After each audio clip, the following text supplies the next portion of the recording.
খালেদা জিয়ার মুক্তির দাবিতে আগামী শনিবার ঢাকায় 1 জুলাই সারা দেশের মহানগর এবং 3 জুলাই সারা দেশের জেলা শহরে সমাবেশের ঘোষণা দিয়েছে বিএনপি।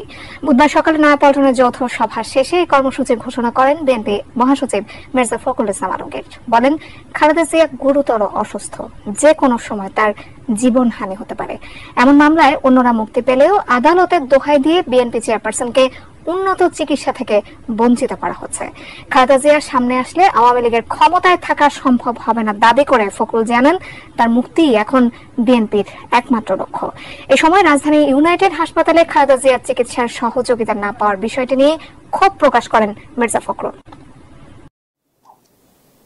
আমাদের নয়াপল্টন অফিসের সামনে সমাবেশ অনুষ্ঠিত হবে দেশনেত্রী বেগম খালেদা জিয়ার নিঃশর্ত মুক্তির দাবিতে।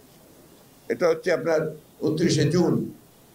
এরপরে আপনার বিকাল 3টায় অনুষ্ঠিত হবে।